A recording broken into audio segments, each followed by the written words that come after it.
ವೇದಿಕೆ ಮೇಲೆ ಆಶೀನರಾಗಿರ್ತಕ್ಕಂತಹ ಮಾತೋಶ್ರೀ ಮಹಾದೇವಿ ಅಮ್ಮನವರು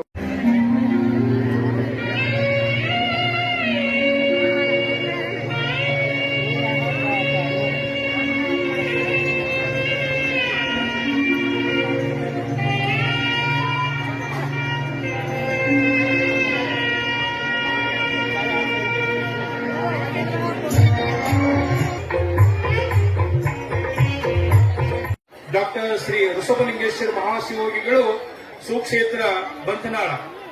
ಈ ನಾಡಿನಲ್ಲಿ ಶಿಕ್ಷಣ ನಾನು ಶ್ರೀಮಠದ ಪರವಾಗಿ, ಪೂಜ್ಯರ ಪರವಾಗಿ, ಮಠದ ಎಲ್ಲ ಸದ್ಭಕ್ತ ಮಂಡಳಿಯ ಪರವಾಗಿ ಹಾರ್ದಿಕವಾದಂತಹ ಸ್ವಾಗತವನ್ನ ಬಯಸ್ತೇನೆ. ಅವರಿಗೆ ಪೂಜ್ಯರನ್ನ ಗೌರವಿಸಲಿಕ್ಕೆ ನಾನು ವಿನಂತಿಯನ್ನು ಮಾಡ್ತೇನೆ. ಉಕ್ಮನಾಳ್, ಕವಲಿಗೆ, ಹೊನ್ನುಟಿಗೆ, ಅಡಗಲಿ ಸರ್ವ ಸುತ್ತಮುತ್ತಲಿನ ಎಲ್ಲ ಸರ್ವಹಳ್ಳಿಯ ಭಕ್ತಾದಿಗಳನ್ನ, ಶ್ರೀಮಠದ ಸದ್ಭಕ್ತರನ್ನ, ಮಾತೆಯರನ್ನ, ಸಹೋದರರನ್ನ, ಮಾಧ್ಯಮದ ಸ್ನೇಹಿತರನ್ನ ಎಲ್ಲರನ್ನೂ ಕೂಡ ಧನ್ಯವಾದ. ಕಾರ್ಯಕ್ರಮದ ಮುಂದಿನ ಹಂತ ಈ ಸಮಾರಂಭದ ಆಗಿರ್ತಕ್ಕಂಥವರು ತಮ್ಮ ಜೀವನದಲ್ಲಿ ಒಳ್ಳೆಯ ಧರ್ಮದಿಂದ ನಡೆದುಕೊಂಡು ಆ ಭಗವಂತನಿಗೆ ಬೇಕಾಗಿ ಒಳ್ಳೆಯ ಹಾದಿಯಲ್ಲಿ ನಡೆದುಕೊಂಡು ಹೋದದ್ದೇ ಆದ್ರೆ ಅವರ ಜೀವನ ಸಾರ್ಥಕ ಆಗ್ತದೆ ಅಂತಕ್ಕಂಥದ್ರಲ್ಲಿ ಮಹಾತ್ಮರ ಆಶೀರ್ವಾದ, ಮಾರ್ಗದರ್ಶನ, ಸದ್ಗುರುಗಳ ಮಾರ್ಗದರ್ಶನ, ಗುರುವಿನಲ್ಲಿ ಭಕ್ತಿ, ಶ್ರದ್ಧೆ, ಅವರಲ್ಲಿ ಒಂದು ಸತಿಪತಿಗಳು ಒಂದಾಗಿ ಶಿವಭಕ್ತಿಯನ್ನ ಮಾಡೋದ್ರಿಂದ ಶಿವ ಧ್ಯಾನ, ಶಿವಭಕ್ತಿ, ಗುರು ಭಕ್ತಿಯನ್ನು ಮಾಡುವುದರಿಂದ ಅವರ ಜೀವನ ಸಾರ್ಥಕವಾಗುತ್ತದೆ. ಮದುವೆ ಆಗುವಕ್ಕಿಂತ ಹುಡುಗಿ ಸ್ವಲ್ಪ ಹೆಚ್ಚು ಕಮ್ಮಿ ಏನೋ ಆದ್ರೂ ಮದುವೆ ಆದ ನಂತರ ಅವಳು ತನ್ನ ಗೃಹಸ್ಥ ಆಶ್ರಮ ಧರ್ಮವನ್ನ ಸ್ವೀಕಾರ ಮಾಡಿದಾಗ ಅದೇ ಹಾದಿಯಲ್ಲಿ, ಧರ್ಮದ ಹಾದಿಯಲ್ಲಿ ನಡೆಯಬೇಕು. ಮದುವೆ ಆಗೋಕ್ಕಿಂತ ಪೂರ್ವದಲ್ಲಿ ಹುಡುಗ ಸ್ವಲ್ಪ ಏನೋ ಹೆಚ್ಚು ಕಡಿಮೆ ಆದ್ರೂ ಮದುವೆ ಆದ ನಂತರ ಗೃಹಸ್ಥಾಶ್ರಮ ಸ್ವೀಕಾರ ಮಾಡಿದ ನಂತರ ಆ ಧರ್ಮದ ಹಾದಿಯಲ್ಲಿ, ಗೃಹಸ್ಥಾಶ್ರಮದ ಧರ್ಮವನ್ನ ಅನುಸರಿಸಿಕೊಂಡು ನೋಡುವುದರಿಂದ ಅವಳ ಜೀವನ ಸಾರ್ಥಕ ಆಗ್ತದೆ. ಅದಕ್ಕೆ ಹೇಳ್ತಾರಲ್ಲಿ ಸತಿಪತಿಗಳುಂಟಾದ ಭಕ್ತಿ ಹಿತವಾಗಿಪ್ಪುದು ಶಿವಂಗೆ. ಆ ಭಗವಂತನಿಗೂ ಕೂಡ ಮೆಚ್ಚುವ ಹಾಗಿರ್ಬೇಕಾರ ಅಲ್ಲಿ ಹೊಂದಾಣಿಕೆ ಇರಬೇಕಂತ. ಸತಿಪತಿಗಳಲ್ಲಿ ಹೊಂದಾಣಿಕೆ ಇಲ್ಲದೆ ಇದ್ದರೂ ಅಂದ್ರೆ ಆ ಭಗವಂತನಿಗೂ ಬೇಕಾಗಿಲ್ಲ, ಯಾರಿಗೂ ಬೇಕಾಗಿಲ್ಲ ಅಂತ ಹೇಳ್ತಾರೆ. ಅದಕ್ಕೆ ಸತಿಪತಿಗಳು ಒಂದಾಗಿ ತಮ್ಮ ಜೀವನವನ್ನು ನಡೆಸಿಕೊಂಡು ಭಗವಂತನ ಮೇಲೆ ಭಕ್ತಿಯನ್ನ ಮಾಡಿ ಗುರುಗಳ, ಮಹಾತ್ಮರ ಆಶೀರ್ವಾದದ ಮಾರ್ಗದರ್ಶನದ ಮುಖಾಂತರ ಅವರ ನಡೆದರೆ ತಮ್ಮ ಜೀವನ ಪಾವನ ಆಗ್ತದೆ ಅಂತಕ್ಕಂಥದನ್ನ ಹೇಳ್ತಾರೆ. ಈ ಗೃಹಸ್ಥ ಆಶ್ರಮಿಗಳಾಗಿರ್ತಕ್ಕಂಥವ್ರು ಎಲ್ಲರಿಗೂ ಏನಾದಂದ್ರೆ ಈ ಶರಣರ ಕಣ್ಣಿಗೆ ಶೃಂಗಾರ, ಗುರು ಹಿರಿಯರ ನೋಡುವಂಥದ್ದು. ಕಣ್ಣಿಗೆ ಶೃಂಗಾರ, ಕಣ್ಣುಗಳಿಗೆ ಏನು ಶೃಂಗಾರ ಅಂದ್ರೆ ಮಹಾತ್ಮರನ್ನ, ಗುರುಗಳನ್ನ, ಸಂತರನ್ನ, ಭಗವಂತನನ್ನ, ದೇವರ ದರ್ಶನ ಮಾಡುವುದೇ ಶೃಂಗಾರ ಕಣ್ಣುಗಳಿಗೆ. ಕರ್ಣಕ್ಕೆ ಶೃಂಗಾರ ಪುರಾತನರ ಸಂಗೀತಗಳ ಕೇಳೋದು ಅಂತ. ಆ ಕರ್ಣಗಳಿಗೆ ಏನು ಶೃಂಗಾರ ಅಂತಂದ್ರ ಆ ಮಹಾತ್ಮರ ಶರಣರ ನುಡಿಗಳನ್ನ ಕೇಳೋದನ್ನ ಕರ್ಣಗಳಿಗೆ. ಆ ಕಿವಿಗಳಿಗೆ ಏನು ಶೃಂಗಾರ ಅಂತಂದ್ರ ಮಹಾತ್ಮರ ಪ್ರವಚನ, ಪುಣ್ಯ ಕಥೆಗಳನ್ನ, ಒಳ್ಳೆಯ ಒಂದು ಮಾತುಗಳನ್ನ, ಮಹಾತ್ಮರ ನುಡಿಗಳನ್ನ, ಆಶೀರ್ವಚನಗಳನ್ನು ಕೇಳುವುದೇ ಕರ್ಣಕ್ಕೆ ಶೃಂಗಾರ ಅಂತ ಹೇಳ್ತಾರೆ. ಕಿವಿಗಳಿಗೆ ಶೃಂಗಾರ. ಕರಕ್ಕೆ ಶೃಂಗಾರ ಸತ್ಪಾತ್ರಕ್ಕೆ ಕೂಡು ಅಂತ ಹೇಳ್ತಾರೆ.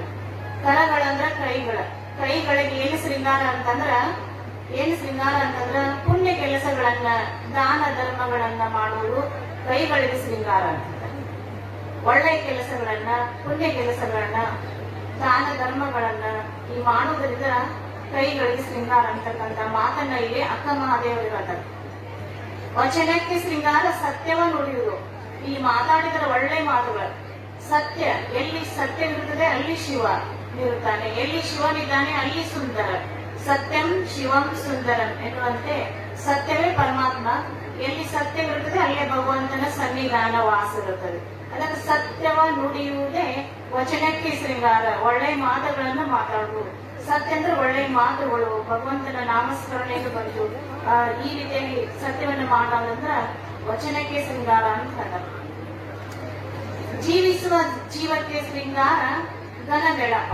ಇಲ್ಲಿ ಆ ಭಗವಂತನನ್ನ ಆ ಪರಮಾತ್ಮನನ್ನ ಬೇಕಾಗಿ ನಡಿಬೇಕಾದ್ರೆ ಇಲ್ಲಿ ಏನ್ ಬೇಕಂದ್ರ ಸತ್ಸಂಗನ ಬೇಕಂತ. ನಾವು ಉದ್ಧಾರ ಆಗ್ಬೇಕಾಗಿತ್ತಂತಂದ್ರ ಸತ್ಸಂಗವನ್ನ ಬಿಟ್ಟಿವ ಅಂತಂದ್ರ ಒಳ್ಳೆ ಸಂತರ ಮಹಾತ್ಮರ ಶರಣರ ಒಂದು ನಾವು ಸಂಘವನ್ನ ಅವ್ರ ಸನ್ನಿಧಾನವನ್ನ ಅವರ ಒಂದು ಇದು ಒಂದು ಬಿಟ್ಟಿವ ಅಂತಂದ್ರೆ ಅಲ್ಲಿ ನಾವು ಉದ್ಧಾರವಾಗಿಲ್ಲ ಅಂದ್ರೆ ಸತ್ಸಂಗ ಬೇಕಂತ ಅರ್ಥ ಮಾಡಿರೋದು.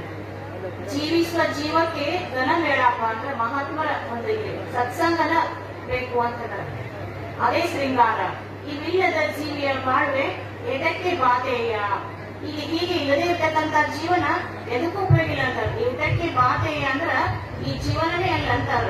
ಆ ಜೀವನನೇ ಇಂಥ ಜೀವಿಸಿದ ಜೀವನ ಅಲ್ಲ ಅಂತ. ಅವರ ಸತಿಪತಿಗಳಾಗಿರ್ಬೋದು ಯಾರೇ ಆಗಿರ್ಬೋದು ಎಲ್ಲರಿಗೂ ಕೂಡ ಈ ಒಂದು ಮಾರ್ಗದರ್ಶನ ಅಕ್ಕ ಮಾಡಿರೋ ಅದರಲ್ಲಿಯೂ ಕೂಡ ಈ ನವ ದಂಪತಿಗಳ ಏನ್ ಕಾಲ ನಿಲ್ತಿರ್ತಾರಲ್ಲ ಈ ಒಂದು ಧರ್ಮದ ಈ ಹಿರಿಯರ ಮಾತುಗಳನ್ನ ಮಾರ್ಗದರ್ಶನವನ್ನ ಈ ಮಾರ್ಗದರ್ಶನದಲ್ಲಿ ನಡೆದೇ ಆದ್ರೆ ಅವರ ಜೀವನ ಸಾರ್ಥಕ ಆಗ್ತದೆ ಅಂತಕ್ಕಂಥದ್ದನ್ನ ಇಲ್ಲಿ ಹೇಳ್ತಾರೆ. ಈ ಗೃಹಸ್ಥಾಶ್ರಮ ಧರ್ಮ ಏನಂತಂದ್ರೆ ಮುಖ್ಯವಾಗಿರ್ತಕ್ಕಂಥದ್ರ ಅತಿಥಿ ಸತ್ಕಾರ ಅಂತ ಹೇಳ್ತಾರ. ಆ ಅತಿಥಿ ಸತ್ಕಾರ ಒಳಗ ಪುಣ್ಯ ಕರ್ಮಗಳು ಬಂತು, ದಾನ ಧರ್ಮಗಳು ಬಂತು, ಒಳ್ಳೆ ಸೇವೆ, ಗುರು ಹಿರಿಯರ ಸೇವೆ, ಮಹಾತ್ಮರ ಸೇವೆ, ಅನ್ನದಾಸೋಹ ಎಲ್ಲ ಬಂದಿದೆ. ಮುಖ್ಯವಾಗಿರ್ತಕ್ಕಂಥ ಧರ್ಮ ಗೃಹಸ್ಥಾಶ್ರಮ ಧರ್ಮ ಏನಂತಂದ್ರ ಅತಿಥಿ ಸೇವೆ ಅಂತ ಹೇಳ್ತಾರೆ. ಅಂದ್ರೆ ಎಲ್ಲವೂ ಈ ಶಿವಭಕ್ತಿ, ಗುರು ಸೇವೆ, ಸತ್ಸಂಗ ಎಲ್ಲವೂ ಇದ್ರೂ ಕೂಡ ಮುಖ್ಯವಾಗಿರ್ತಕ್ಕಂಥ ಧರ್ಮ ಮುಖ್ಯ. ಹಸಿದು ಬಂದಂತವರಿಗೆ ಮನೆಗೆ ಬಂದಿರತಕ್ಕಂತ ಅತಿಥಿಗೆ ಅನ್ನವನ್ನ ನೀಡಿ ತೃಪ್ತಿಪಡಿಸಿದರೆ ಅದು ಒಂದು ಯಜ್ಞಕ್ಕೆ ಸಮ ಅಂತ ಹೇಳ್ತಾರೆ ನಮ್ಮ ಗೃಹಸ್ಥಾಶ್ರಮ ಧರ್ಮದೊಳಗ. ಆ ಧರ್ಮವನ್ನು ಬಿಟ್ಟು ಅಷ್ಟು ಮುಖ್ಯ ಧರ್ಮನ ಅತಿಥಿ ಸತ್ಕಾರ ಅಂತ ಹೇಳ್ತಾರೆ. ಬಂದಿರ್ತಕ್ಕಂಥ ಮನೆಗೆ ಹಸಿದು ಬಂದಿರ್ತಕ್ಕಂಥವ್ರಿಗೆ ಮೊದಲ ಅನ್ನವನ್ನ ನೀಡಿ ಅವನ ತೃಪ್ತಿಪಡಿಸುವುದು ಗೃಹಸ್ಥಾಶ್ರಮ ಯಜ್ಞಕ್ಕೆ ಸಮ ಅಂತ ಹೇಳ್ತಾರೆ. ಅತಿಥಿ ಸತ್ಕಾರ ಈ ಒಂದು ಸಂತೃಪ್ತಿ ಅತಿಥಿ ಗೃಹಸ್ಥಾಶ್ರಮದ ಧರ್ಮ ಅತಿಥಿ ಸತ್ಕಾರ ಅಂತ ಹೇಳ್ತಾರೆ. ಬ್ರಹ್ಮಚಾರಿಯ ಒಂದು ಅವ್ರ ಧರ್ಮ ಏನಂತಂದ್ರೆ ಗುರು ಸೇವಾ ಅಂತ ಹೇಳ್ತಾರ. ಅಂದ್ರೆ ಅದು ಒಂದೇ ಇರುವುದಿಲ್ಲ, ಅದ್ರ ಜೊತೆಗೆ ಎಲ್ಲ ಈ ಒಳ್ಳೆ ದಾನ ಧರ್ಮ ಎಲ್ಲವೂ ಅಧ್ಯಯನ ಅವರಲ್ಲಿ ಭಕ್ತಿ ಎಲ್ಲವೂ ಇರ್ತದೆ. ಅದ್ರ ಮುಖ್ಯ ಧರ್ಮ ಅಂತಂದ್ರೆ ಗುರು ಸೇವೆ.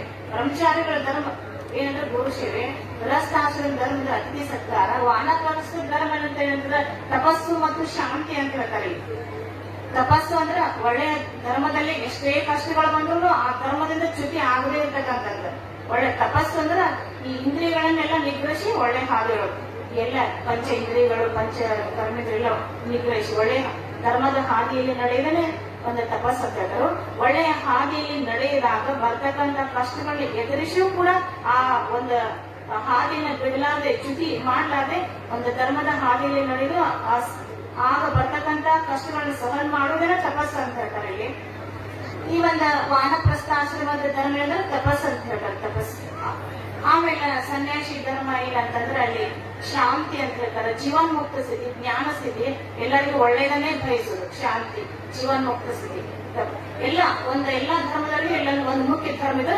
ನಾವಿಲ್ಲಿ ನವ ವಿವಾಹಿತರಿಗೆ ಏನು ಮುಖ್ಯವಾಗಿರ್ತಕ್ಕಂಥ ಆಚರಿಸಬೇಕಾಗಿರ್ತಕ್ಕಂಥ ಧರ್ಮ ಅಂತಂದ್ರೆ ಆ ಅತಿಥಿ ಸತ್ಕಾರ, ಗುರು ಸೇವೆ, ಶಿವಭಕ್ತಿ, ಸತಿಪತಿಯರಿಗೆ ಹೊಂದಾಣಿಕೆ ಮಾಡಬಹುದು, ಗುರು ಹಿರಿಯರ ಸೇವೆಯನ್ನು ಮಾಡುವುದು. ಈ ರೀತಿಯಾಗಿ ಧರ್ಮದ ಹಾದಿಯಲ್ಲಿ ನಡೆದು ನಮ್ಮ ಜೀವನವನ್ನ ಪಾವನ ಮಾಡಿಕೊಳ್ಳುವಂತಹ ಶಕ್ತಿ ಆ ಭಗವಂತ ಎಲ್ಲರಿಗೂ ದಯಪಾಲಿಸಲಿ ಅಂತ ನನ್ನ ಮಾತನ್ನು ಹೇಳಿ ನನ್ನ ಮಾತನ್ನು ಮುಕ್ತಾಯ.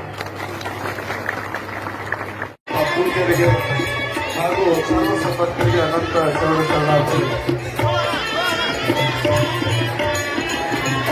ಇವರ ಜೊತೆಗೆ ಇವರಿಗೆ ಕ್ರಿಯೇಟಿವ್ ಬ್ಯಾಂಕಿಂಗ್ ಅಕಾಡೆಮಿ ಮತ್ತು ಗ್ರಾಮೀಣ ಸಹಾಯಕ ಸಂಸ್ಥೆ ಮಕ್ಕಳ ಆವರಣದಲ್ಲಿ ಜರುಗ್ತಾ ಇದೆ. ಅದಕ್ಕೆ ಬಂದಂತಹ ಪಡೆದುಕೊಳ್ಬೇಕು.